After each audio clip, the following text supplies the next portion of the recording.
Veux-tu vraiment ce que Dieu veut pour toi? C'est une question qui paraît simple, mais qui en réalité est profonde à toute son importance. Je pense que la première pensée qui nous vient, c'est oui, bien sûr.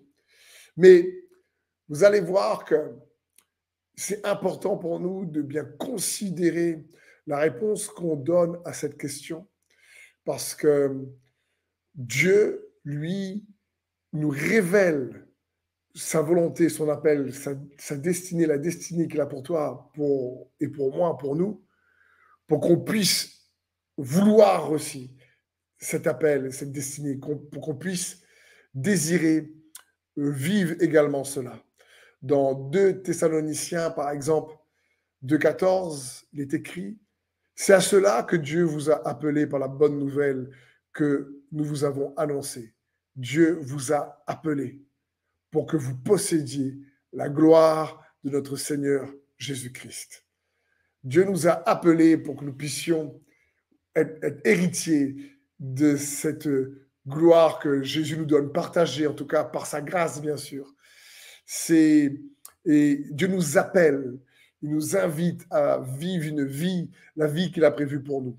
Mais pourquoi cette question, la réponse à cette question est très importante? Comprenons bien ceci. Dieu nous révèle ce qu'il a pour nous parce que Dieu veut que nous puissions nous-mêmes vouloir ce qu'il a pour nous. Pourquoi? Parce qu'il désire réveiller en toi, en moi, un appétit. Il désire activer en nous le désir de vouloir ce que lui veut pour nous. Pourquoi? Parce que Dieu est Seigneur, il est souverain, il est incroyable.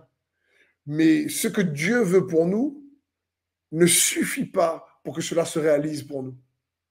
Il faut que toi et moi, nous le voulions aussi. Il y a une fusion de volonté, si tu préfères.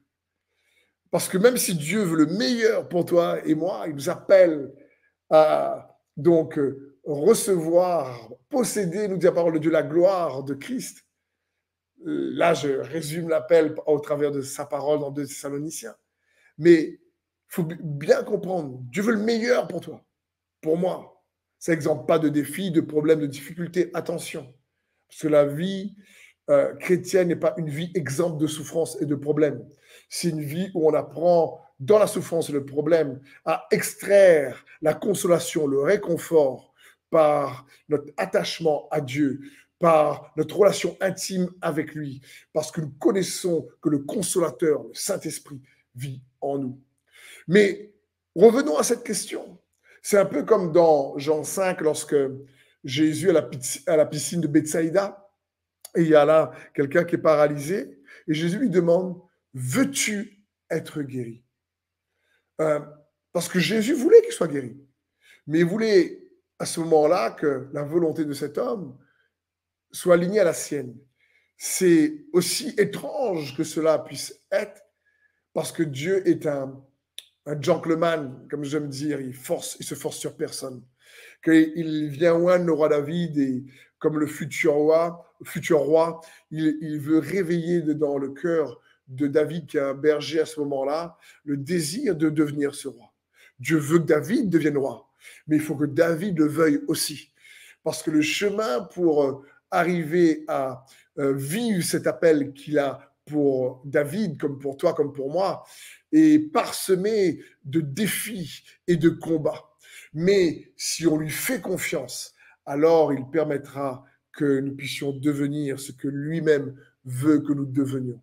Donc, la réponse à cette question, veux-tu ce que Dieu veut pour toi, est très importante. Parce que Dieu attend un oui ferme et convaincu pour que ce qu'il veut pour toi se réalise. Et je prie que le Seigneur réveille en toi, en moi, augmente, stimule encore plus de l'appétit pour répondre à son appel dans ta vie, pour le chercher comme jamais et dire oui Seigneur, je veux ce que tu veux pour moi.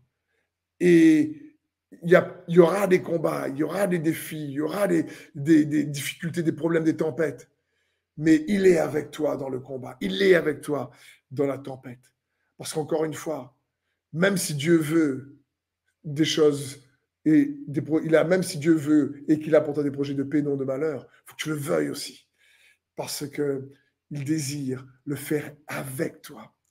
Et donc, je prie que le Saint-Esprit vienne alimenter, nourrir, ravitailler dans ton cœur, augmenter ce désir de dire oui Seigneur, je veux ce que tu veux pour moi. Oui Jésus, je réponds à ton appel. Oui, je veux devenir ce que tu veux que je devienne. Amen et Amen. Qu'il en soit ainsi dans ta vie.